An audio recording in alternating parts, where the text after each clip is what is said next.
ପଂକ୍ତି ମୋର ମନେ ପଡୁଛି। ଗୋପବନ୍ଧୁ କହିଲେ, ସ୍ୱାଧୀନତା ମାନବର ଜନ୍ମ ଅଧିକାର। ଆମେ ୟାକୁ ସମସ୍ତେ ଜାଣିଛୁ। ପରବର୍ତ୍ତୀ ପାଦରେ କହୁଛନ୍ତି, ସ୍ୱାଧୀନ ଭାଷଣ ଆଉ ସ୍ୱାଧୀନ ବିହାର, ସ୍ୱାଧୀନ ଜୀବନ ପୁଣି ସ୍ୱାଧୀନ ସମିତି, ଚାରି ସ୍ତମ୍ଭେ ମାନବର ସମାଜ ସଂସ୍କୃତି। ଆମର ଲକ୍ଷ୍ୟ ହଉଛି ମଣିଷ ସମାଜର ସଂସ୍କୃତି, ମଣିଷ ସମାଜର ଅନୁଷ୍ଠାନ ଗୁଡ଼ିକ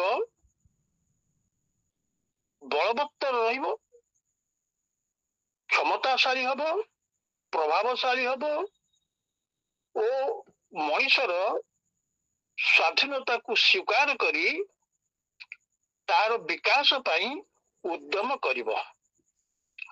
ସେ ବିକାଶ କୋଉପରି ହବ ନା ସ୍ୱାଧୀନ ଭାବରେ ସେ କହିବ, ସ୍ୱାଧୀନ ଭାଷଣ, ସ୍ୱାଧୀନ ବିହାର, ସ୍ୱାଧୀନ ଭାବରେ ସେ ଚଳପ୍ରଚଳ ହବ, ଭ୍ରମଣ କରିବ, ବୁଲାବୁଲି କରିବ, ଅର୍ଥାତ୍ ସେ ନିଜେ କିଛି ଅଭିଜ୍ଞତା ହାସଲ କରିବ।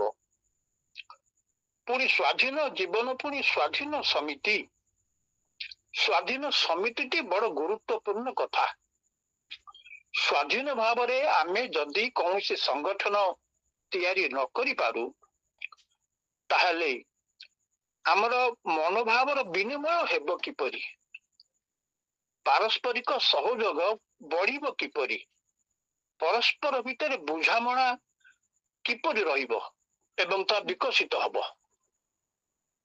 ଏଇ ଯୋଉ କଥାଟି ସେ କହୁଛନ୍ତି, ଚାରୋଟି ସ୍ତମ୍ଭ, ସେ ସ୍ୱାଧୀନ ଭାଷଣ, ସ୍ୱାଧୀନ ବିହାର, ସ୍ୱାଧୀନ ଜୀବନ, ସ୍ୱାଧୀନ ସମିତି, এই ଚାରୋଟି ସ୍ତମ୍ଭ।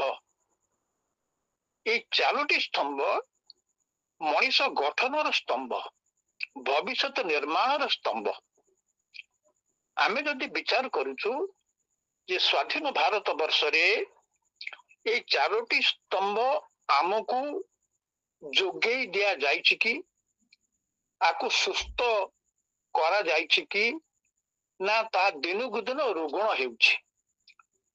ଯାହା ପ୍ରଦ୍ୟୁମ୍ନ ବାବୁ କହିଲେ ଏବଂ ଆମେ ମଧ୍ୟ ଅନୁଭବ କରୁଛୁ, ଏ ସବୁ ସ୍ୱାଧୀନ ସ୍ତମ୍ଭ ଗୁଡ଼ିକ, ସ୍ୱାଧୀନ ଅନୁଷ୍ଠାନ ଗୁଡ଼ିକ କ୍ରମଶଃ ସରକାରୀ ପ୍ରଚୋଦନାରେ, ସରକାରୀ ପୃଷ୍ଠପୋଷକତାରେ, ସରକାରୀ ମାମଲତରେ ଏସବୁ କ୍ରମଶଃ ଧ୍ୱଂସ ପାଇ ପାଇ ଯାଉଛି। ହୁଏତ ନାମକୁ ସମିତି ଗୁଡ଼ିକ ଅଛି, କିନ୍ତୁ ସେଗୁଡ଼ିକ କାର୍ଯ୍ୟକ୍ଷମ ହେଉନାହାନ୍ତି ବା ମଣିଷ ଭିତରେ, ଆମମାନଙ୍କ ଭିତରେ ସେମିତି ସ୍ୱାଧୀନ ଚିନ୍ତା ସୃଷ୍ଟି କରିବାରେ ସହଯୋଗ କରୁନାହାନ୍ତି। ପ୍ରଦ୍ୟୁମ୍ନ 2016 ମସିହା ପଣା ସଂକ୍ରାନ୍ତି ଦିନ, ଏପ୍ରିଲ 14 ତାରିଖ ଦିନ କଳା ପତାକା ଅଭିଯାନ କରିଥିଲୁ, ଆରମ୍ଭ କରିଥିଲୁ। କଳା ପତାକା ଅଭିଯାନ ଏଇଥିପାଇଁ ହେଇଥିଲା ଯେ ଆମର ଡାକରା ଥିଲା ଯେ ସରକାର ଶୁଣନ୍ତୁ, ସରକାର ଯୋଉ ଅପକର୍ମ ସବୁ କରି ଚାଲୁଛନ୍ତି, ସମିତି ସଂଗଠନକୁ ଭାଙ୍ଗି ଦେବାକୁ ଚାହୁଁଛନ୍ତି, ରାଜନୈତିକ ପ୍ରଭାବ ପକେଇବାକୁ ଚାହୁଁଛନ୍ତି, ସେଥିରୁ ସରକାର କ୍ଷାନ୍ତ ହଉ। ରାଜ୍ୟ ସରକାରଙ୍କୁ ଏ ଯୋଉ ଆହ୍ୱାନ ଦେଇଥିଲେ, ତାହା କଣ ଫଳ ପଇଲା ଭିନ୍ନ କଥା। ଆମେ ଫଳ ଆଡକୁ ଯିବୁ ନାହିଁ, କାରଣ ଆମର କାମ ହଉଛି ଆମେ ପ୍ରତିବାଦ କରିବୁ। ଏ ପ୍ରତିବାଦ କରିବାର ଶକ୍ତି ଯେତେବେଳେ ଆମେ ହରେଇ ବସିବୁ, ତାହେଲେ ଆମେ ମୂକ ତୁଲ୍ୟ ହେଇଯିବୁ। ଆମର କୌଣସି ଅନୁଭବ ନାହିଁ, ଚିନ୍ତା ନାହିଁ, ପ୍ରଭାବ ନାହିଁ, ପ୍ରତିକ୍ରିୟା ନାହିଁ। ଯେମିତିକି ଆଜି ସାରା ଭାରତ ଦେଶ ପ୍ରତିକ୍ରିୟାହୀନ। ଯୋଉ ଅତ୍ୟାଚାର ସବୁ ଘଟୁଛି, ଅମାନୁଷିକ କାର୍ଯ୍ୟକଳାପ ସବୁ ଘଟି ଚାଲିଛି, ସେଗୁଡ଼ିକୁ କିପରି ଭାବରେ ଦମନ କରାଯିବ ଏବଂ ବିକଳ୍ପରେ ଏକ ସୁମୂଲ୍ୟବୋଧ ସମ୍ପନ୍ନ ଅନୁଷ୍ଠାନ ଗଠନ କରାଯିବ ବା ଜୀବନ ଯାପନ କରିବା ପାଇଁ ସରକାର ସୁଯୋଗ ଦେବେ, ଏ କଥାକୁ ସରକାର ଚିନ୍ତା କରିପାରୁନାହାନ୍ତି। ଏଥିପାଇଁ ମୁଁ ଗୋଟିଏ ଇଂରେଜୀ ଭାଷାର ଇତିହାସ ପଢୁଥିଲି। ଜନୈକ ପଣ୍ଡିତ ସେଇଠି କହୁଛନ୍ତି ଯେ ଗୋଟିଏ ଜାତି ବିକାଶର 4ଟି ସ୍ତମ୍ଭ ଅଛି। ସେ ଗୋଟେ ପ୍ରଥମ ସ୍ତମ୍ଭ ହେଉଛି ଯେ ଜନସାଧାରଣ।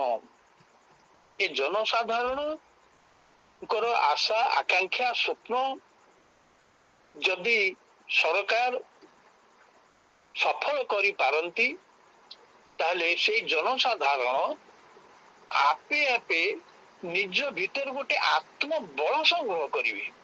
ସେମାନଙ୍କର ଭରସା ଆସିବ ଯେ ଆମ ଉପରେ ଗୋଟେ ଅନୁଷ୍ଠାନ, ସରକାର ନାମକ ଗୋଟେ ଅନୁଷ୍ଠାନ ଅଛି, ସେ ଆମକୁ ଘଣ୍ଟ ଘୋଡଉଛି, ଆମକୁ ସାହାଯ୍ୟ ଦଉଛି, ଆମର ଅଭାବ ଅସୁବିଧା ଦୂର କରୁଛି। ଦ୍ୱିତୀୟ କଥାଟି ହଉଛି ଯେ ସେ ଦେଶର ସାମରିକ ଶାସନ ଯଦି ଜନତାର ସୁଖ ଦୁଃଖରେ ଭାଗି ହୁଏ, ତାହେଲେ ଦେଶ ଭିତରେ ଆଭ୍ୟନ୍ତରୀଣ ଯୋଉ ଶୃଙ୍ଖଳା ବିରାଜମାନ ହବ, ଗଣ୍ଡଗୋଳ ରହିବ ନାହିଁ। ଆମେ ଦେଖୁଛୁ ଭାରତ ବର୍ଷର ସୁରକ୍ଷା ବଳ ଚୀନ ଓ ପାକିସ୍ତାନ ଆକ୍ରମଣ ବେଳେ କେବଳ ସେମାନେ ଯୁଦ୍ଧ କ୍ଷେତ୍ରକୁ ଯାଆନ୍ତି,